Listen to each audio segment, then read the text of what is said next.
Hi you guys, good morning. My name is April and I am a co-creator of Get Fit 21 and one of the founding coaches. And I'd like to share with you my profession. I've been a weight loss counselor since 1987. Yes, I'm dating myself. I think if we were to do the math right, that's about 30 years. I really love what I do, but I'm gonna tell you, I have seen a lot of people come into my office where it is the end of the road. They are tired of trying and failing, and they are tired of spending money on books and infomercials and efforts and fad diets and you name it. They're just tired. They're tired and they don't have a lot of confidence in themselves to begin with. But they muster up the courage and they're gonna do this 21-day challenge with you, right? So it's kind of like the pendulum swing, you know, to get that courage up, it's like they're all in or they're all out. It's like I'm all in, I'm ready to go, but the second something discouraging happens, wow, I'm all out, and now they're what? They're self-sabotaging themselves. And that's what I want to talk to you about today. I want to talk to you about that discouraged challenger. There are two questions that I use on a regular basis and I want to share them with you, and I think it will make a difference. They're simple. So let's say that Stat Sunday comes along and your your challengers are starting to post their measurements lost, their inches lost, their success, etc. And it's a big rah-rah, everybody's cheering for them. And then you have those silent challengers.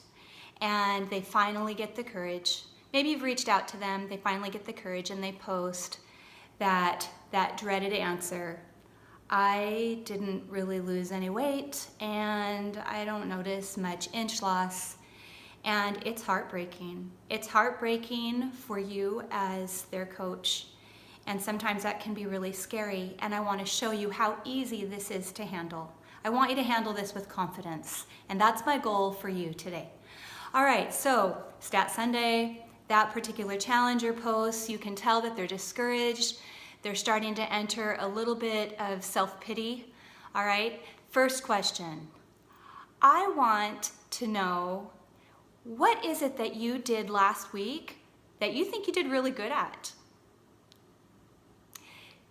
Tell me where you're successful last week. I don't worry about measurements right now. I don't care about what that stupid scale says, because you and I both know that that is not the best way to measure your success. I want to know about habits. Did you pass up on things that you normally didn't pass up?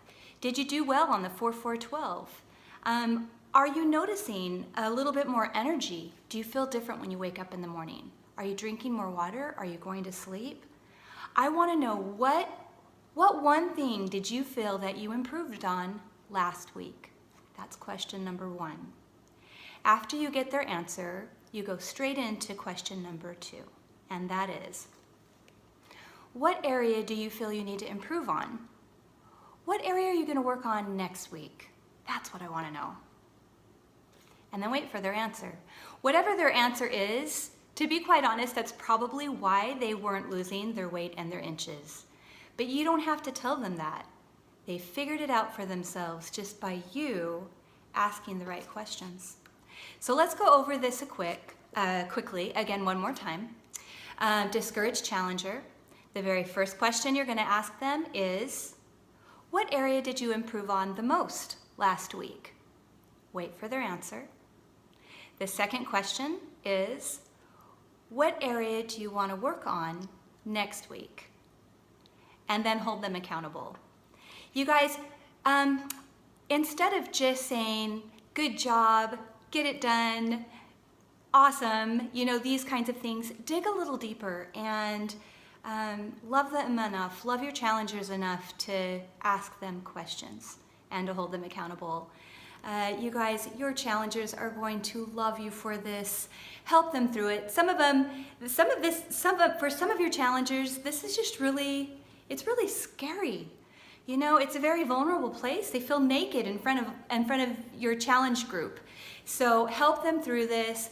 By doing this, You're going to be able to take your discouraged challenger out of their pity party place, their self-pity, and you're going to turn their whole mindset around and get them thinking of the one area that they can improve on.